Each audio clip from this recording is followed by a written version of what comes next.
नमस्कार, स्वागत है आपका 4 टीवी पर और मैं हूं आपके साथ जो सिंह। करते हैं खबरों की ओर।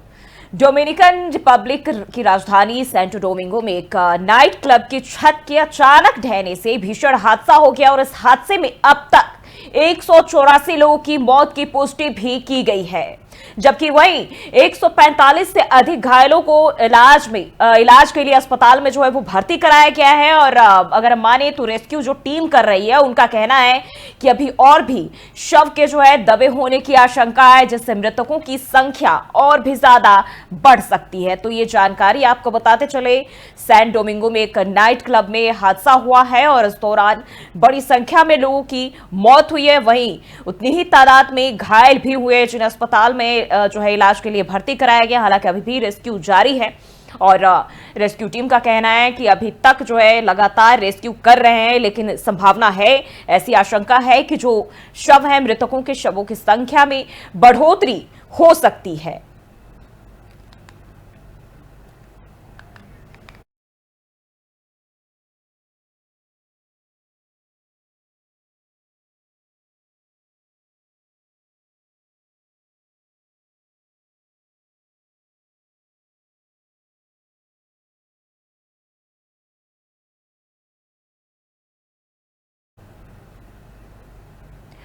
और वहीं दिल्ली से खबर सामने आ रही है, एनआईए मुख्यालय में अहम बैठक। एनआईए मुख्यालय में अधिकारियों की अहम बैठक जारी है। तहव्वुर राणा की पेशी को लेकर एनआईए की बैठक, ये बड़ी जानकारी सामने आ रही है। तहव्वुर राणा को लेकर जिस तरीके से आज भारत लाना है और ऐसे में एनआईए पूरी तरह से इसको लेकर रणनीति बना रही है सख्ती मोड पर। और ऐसे में देखें तो एनआईए मुख्यालय में इसको लेकर अहम बैठक भी जारी है। एनआईए मुख्यालय में अधिकारियों की बैठक जो है वो चल रही है। तहव्वुर राणा की पेशी को लेकर एनआईए की बैठक की जा रही है, जिसमें तमाम जो अधिकारी हैं वो इसमें मौजूद है और तहव्वुर राणा को लेकर तमाम चीजों को लेकर बातचीत और चर्चा। और बताया जा रहा है उसकी पेशी को लेकर एनआईए की अहम बैठक एनआईए मुख्यालय में। दिल्ली से यह बड़ी खबर, बड़ी जानकारी सामने आ रही है।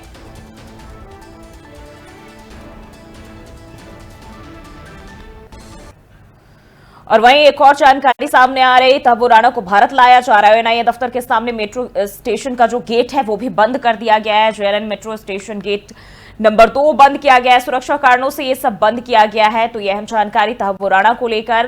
तहव्वुर राणा को प्रत्यर्पण कर भारत लाने के बाद सबसे पहले एनआईए उसे 26/11 हमले को लेकर दर्ज अपने केस में गिरफ्तार करेगी और उसके बाद तहव्वुर राणा को एनआईए हेडक्वार्टर में ले जाया जाएगा, जहां उसका मेडिकल टेस्ट होगा और उसके बाद राणा को कोर्ट में पेशी कर उसकी रिमांड भी मांगी जाएगी। एयरपोर्ट की बात करें तो वहां भारी सुरक्षा की तैनाती की गई और इसी बीच तहव्वुर राणा को एनआईए हेडक्वार्टर ले जाया जाएगा और इस दौरान कई लेयर की सिक्योरिटी भी होगी। दिल्ली पुलिस की स्पेशल सेल के स्वॉट कमांडो के सुरक्षा के घेरे में राणा को लाया जाएगा और इसके लिए स्वॉट कमांडो की टीम एयरपोर्ट भी पहुंची हुई है। इसके साथ ही दिल्ली पुलिस की कई गाड़ियां जो है राणा के काफिले को एस्कॉर्ट करेगी और राणा को एयरपोर्ट पर बुलेट प्रूफ गाड़ी में लाया जाएगा। तो सूत्रों के मुताबिक तहव्वुर राणा को 12 से 1 बजे, यानी कि अब वो वक्त खत्म हो चुका है और अब से कुछ ही देर में संभावना है कि उसे लाया जाएगा। पहले 9 बजे से 10 बजे के बीच संभावना जताई जा रही थी, लेकिन बीच में फ्यूल रिफिलिंग के चलते जो है एक स्टॉपेज लिया गया।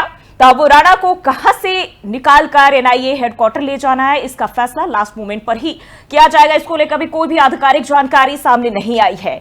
तो स्वॉट कमांडो अलर्ट मोड पर पूरी तरह 26/11 के आतंकी को बुलेट प्रूफ गाड़ी में पालम टेक्निकल एयरपोर्ट से जो है एनआईए हेडक्वार्टर लाया जाएगा। सूत्रों के मुताबिक बुलेट प्रूफ गाड़ी के साथ पूरी सुरक्षा व्यवस्था जो है वो देखने को मिल रही है। दिल्ली पुलिस के स्पेशल सेल के कमांडोज इस गाड़ी के साथ ही स्टैंड बॉय पर है और इस दौरान जो सुरक्षित गाड़ी है उसके जरिए उसे लाया जाएगा और कई लेयर की सिक्योरिटी। और हमारे साथ राकेश सिंह परमार, वरिष्ठ पत्रकार, जुड़ चुके हैं। राकेश जी, बहुत बहुत स्वागत है आपका। नमस्कार। आज अगर हम बात करें तो भारत लाया जा रहा है मुंबई हमले का मास्टरमाइंड। दिल्ली पहुंचने के बाद क्या कुछ होगा राणा का, क्योंकि अभी तक जो है कुछ ही वक्त बचा हुआ है जब उसको भारत लाया जाएगा। हलचल एक अलग ही राजधानी दिल्ली में।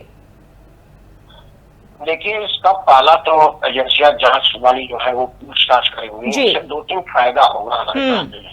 पहला तो हमको उसका मोडस ऑपरेंडिस का पता चलेगा कि वो किस तरह से लोगों के साथ मिलता जुलता था, बिल्कुल। फिर वो अपराध करके भागने में जो सफल रहा वो क्या क्या तरीका अपनाया, तो उसमें क्या हुआ कि हमारे ऋषियों के पास एक डाटा आएगा, तो उसका रोकथाम जो आगे आने वाली कोई इस तरह के होंगे तो हम उसको रोकेंगे। तो उससे पता चलेगा कि फला फला आदमी से मिलता था, सब यहाँ देश छोड़कर तो भागा, तो ऐसे ऐसे लोग इसके मदद की है, और गुनाह का चयन कैसे जोड़ेंगे जांचने से वो होगा।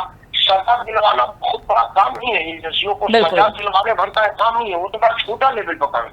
जो हमको सबसे ज्यादा फायदा करेगा वो करेगा इनके तरीके पे, क्योंकि आगे भी कोई इस तरह की वारदात ना हो, तो जब पूछताछ में उनके तरीके की जानकारी होगी कि किस तरह के लोग इनसे मिलते थे, क्या इनका तरीका होता था, कैसे हमारे इस देश के लोगों को हमारे देश में विरोध में खड़ा कर दिए कि वो मरने मारने पर उतारू हो गए, ब्रेन वॉश कैसे किया जाता था, धार्मिक एंगल दिया जाता था, पैसा एंगल दिया जाता था, बेरोजगारों को प्रलोभन दिया जाता था, या कोई एकदम हठधर्मिता की पढ़ाई की, तो वैसे लोगों को हम चिन्हित करेंगे, उन पर नजर रखेंगे, वो एक तरह का लाभ होगा। और दूसरा लाभ होगा कि कैसे भी अपराध करके भाग गया, कौन कौन मदद किया, कोई पुलिस आदमी था, कोई राजनीतिक आदमी था, या हमारा एयरपोर्ट इतना ढीला ढाला व्यवस्था है कि कोई भी अपराध करे और आसानी से चले जाए, तो कहाँ कहाँ उसको चुस्त चुस्त करना है, इन सब चीजों का ज्यादा। बिल्कुल राकेश जी, अब उसके जो गुनाह है उसका हिसाब जो है भारत में शुरू होने वाला है। राणा के प्रत्यार्पण के लिए जो भारत ने 16 साल का इंतजार किया है,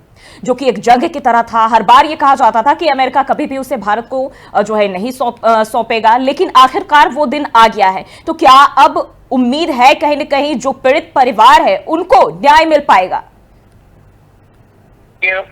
इसको फांसी भी हो जाएगी तो न्याय का एक बड़ा व्यापक कंसेप्ट है मेरे मन में। उनका परिवार तो मर गया, ये मरेगा, जिंदा होगा, संतुष्टि होगी कि भाई जिसने मारा वो मरेगा।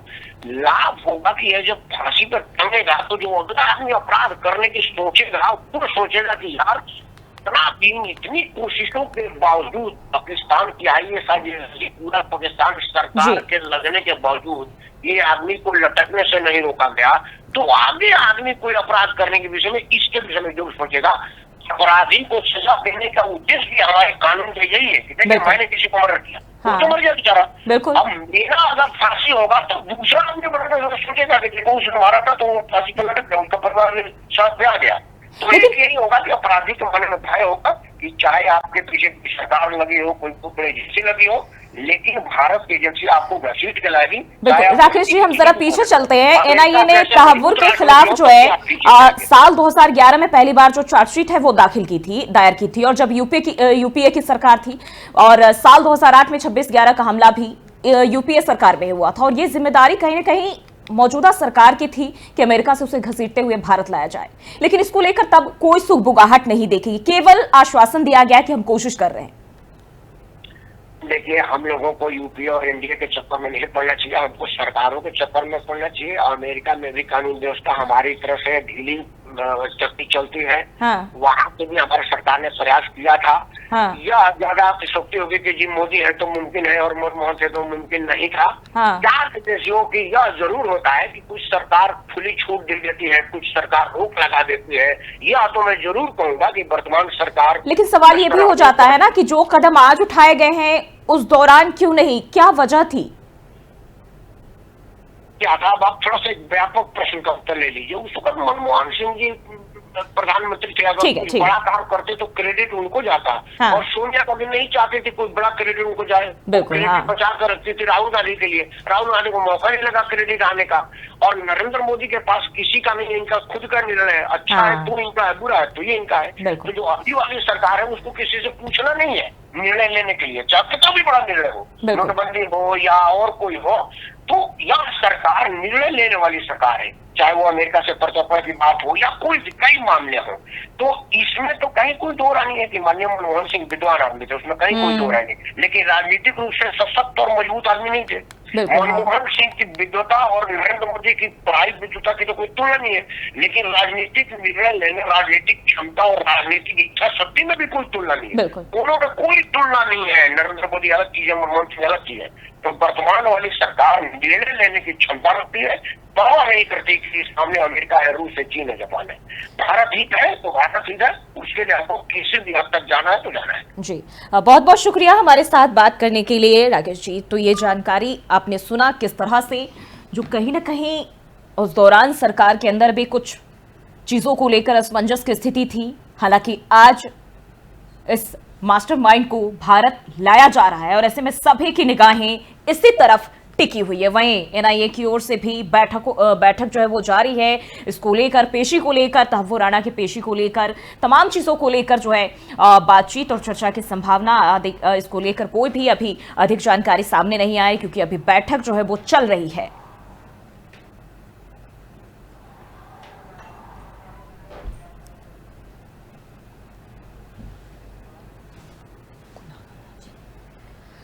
और अब हम रुक कर लेते हैं, कुणाल शर्मा संवाददाता दिल्ली से हमारे साथ जुड़ चुके हैं। कुणाल, क्या कुछ अपडेट मिल रही है अभी तहव्वुर राणा को लेकर?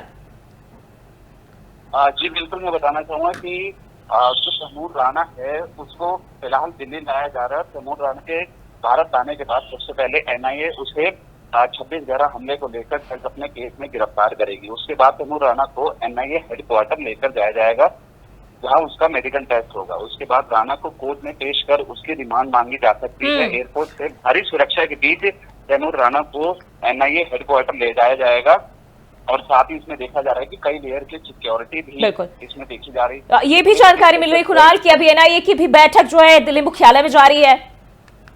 जी बिल्कुल, लगातार इस मामले को लेकर एनआईए की जो हेडक्वार्टर में बैठक है वो लगातार जारी है। इसी बीच एक जो बड़ी बात निकल कर आई है सूत्रों के हवाले से कि तैमूर राणा की फ्लाइट लगभग 3 बजे तक दिल्ली आ सकती है, क्योंकि रिफ्यूलिंग के चलते फ्लाइट जो है वो डिले है।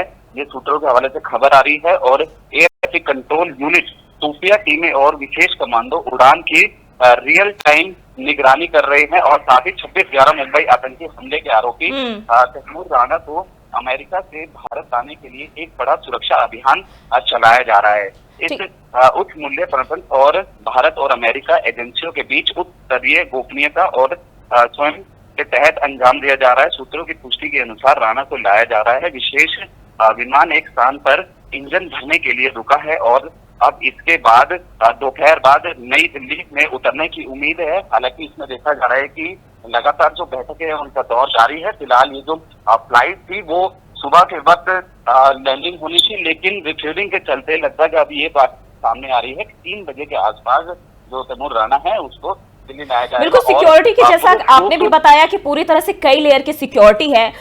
इलाकों की बात करें, किन किन जगहों पर सख्त सुरक्षा व्यवस्था जो इस वक्त देखने को मिल रहे हैं? जी बिल्कुल, देखते हैं कि अगर हम सुरक्षा की बात करें तो दिल्ली पुलिस की स्पेशल सेल के स्वाट कमांडो के सुरक्षा घेरे में उसको राणा को ले जाया जाएगा। स्वाट कमांडो की टीम एयरपोर्ट पहुंच चुकी है और दिल्ली पुलिस की कई गाड़ियां राणा के काफिले को एक्सपोर्ट करेगी। हालांकि एयरपोर्ट से बुलेट प्रूफ गाड़ी में राणा को ले जाया जाएगा। हालांकि इसमें देखा जा रहा है कि तैमूर राणा को कहां से निकालकर एनआईए हेडक्वार्टर ले जाना है, इसका फैसला लास्ट मोमेंट पे होगा, क्योंकि एयरपोर्ट से लेकर एनआईए हेडक्वार्टर तक जो कई लेयरिंग की सुरक्षा है उसको बढ़ा दिया गया है। हालांकि इसमें देखा जा रहा है कि एनआईए हेडक्वार्टर के आसपास के जो मेट्रो स्टेशन के गेट है उसे भी फिलहाल आवाजाही के लिए बंद कर दिया गया है। और फिलहाल यही देखा जा रहा है कि कई लेयरिंग की सुरक्षा है उसको फिलहाल पूरी तरीके से टाइट कर दिया गया है। और दिल्ली पुलिस के आला अधिकारी हैं वो खुद मौके पर और फील्ड पर निगरानी करते हुए नजर आ रहे हैं। जी ठीक है कुणाल, बहुत बहुत शुक्रिया। आगे भी हम आपसे अपडेट लेते रहेंगे। तो ये जानकारी सामने आ रही है, अभी थोड़ा वक्त लगेगा जब जो है भारत में लाया जाएगा। जैसा कि अभी भी हमारे सहयोगी ने बताया कि 3 बजे तक लाया जा सकता है। हालांकि कई लेयर की सुरक्षा जो है वो जरूर देखने को मिल रही है और इसी को लेकर एनआईए का बैठक भी लगातार जारी है। तमाम चीजों को लेकर हर एक पहलू पर जो टीम है वो सख्त और अलर्ट मोड पर दिखाई दे रही है।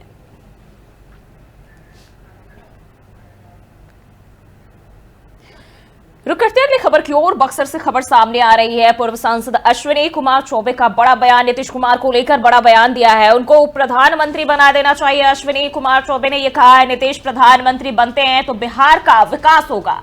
तो नीतीश कुमार को लेकर यह बड़ा बयान दिया है भारत सरकार के पूर्व मंत्री अश्विनी कुमार चौबे ने नीतीश कुमार को लेकर अपना जो ये बयान दिया है, जिसमें उन्होंने कहा है कि जिस तरह से नीतीश कुमार भारत के प्रधानमंत्री नरेंद्र मोदी के कंधे से कंधा मिलाकर चल रहे हैं, उनको प्रधानमंत्री बना देना चाहिए। उन्होंने कहा कि नीतीश कुमार प्रधानमंत्री बन जाते हैं तो बिहार का विकास होगा और जगजीवन राम के बाद दूसरा उप प्रधानमंत्री वही होंगे।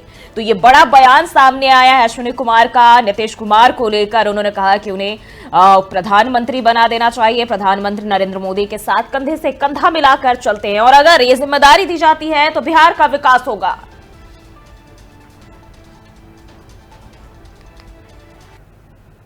बढ़ते आगे, भाजपा के राष्ट्रीय अध्यक्ष जेपी नड्डा ने वक्फ संशोधन अधिनियम पर एक कार्यशाला को संबोधित करने के लिए दिल्ली स्थित भाजपा मुख्यालय पहुंचे, जहां पर भारतीय जनसंघ यानी कि बीजेएस के संस्थापक डॉक्टर श्यामा प्रसाद मुखर्जी और दीनदयाल उपाध्याय को उन्होंने पुष्पांजलि अर्पित की।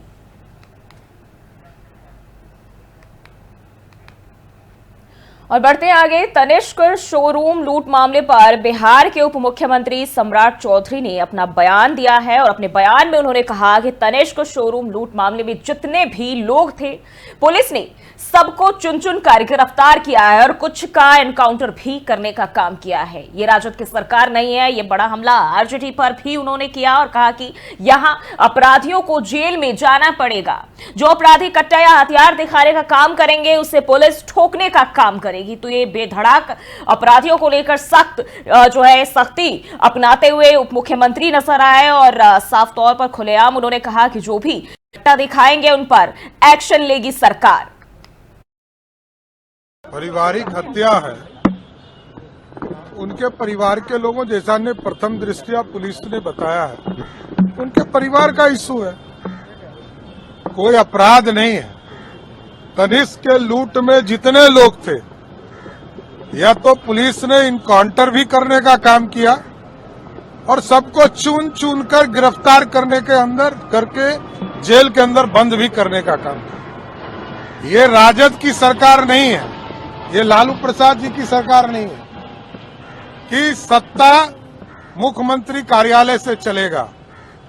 यहां जो अपराधी है, अपराधी यदि गलत करेंगे तो उनको जेल में जाना पड़ेगा और जो अपराधी कट्टा या हथियार दिखाने का काम करेंगे उसको पुलिस।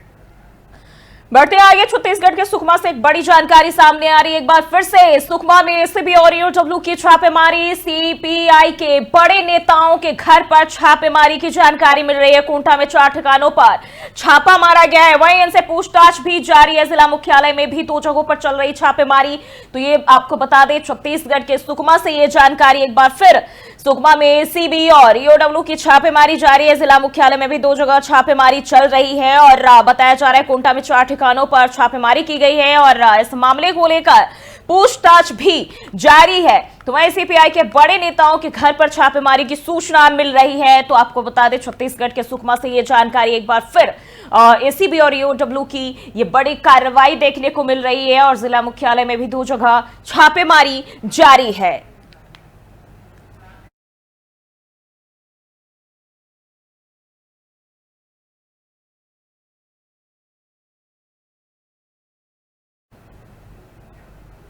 बढ़ते आगे, प्राइवेट अस्पताल में मारपीट का वीडियो वायरल हो रहा है। अमेठी के जामो रोड स्थित संजय के अस्पताल में खाली कराने को लेकर ये मारपीट का वीडियो वायरल हुआ। जिला अस्पताल में तैनात डॉक्टर पीतांबर कनौजिया ने जनरल सर्जन डॉक्टर संजय को 5 साल के लिए अस्पताल किराए पर दिया था। जहां अस्पताल खाली कराने पहुंचे डॉक्टर पीतांबर के साथ मारपीट हुई और इस मामले में डॉक्टर, उनकी पत्नी, भाई समेत 4 लोगों के खिलाफ मुकदमा दर्ज किया गया है। तो प्राइवेट अस्पताल में मारपीट और मारपीट का ये वीडियो भी सामने आया है, जहां अस्पताल खाली कराने गए डॉक्टर के साथ जमकर मारपीट की गई है। अमेठी से यह खबर, उत्तर प्रदेश के अमेठी से बताया जा रहा है। इस मामले में डॉक्टर, उनकी पत्नी, भाई समेत 4 लोगों के खिलाफ मुकदमा भी दर्ज किया गया है।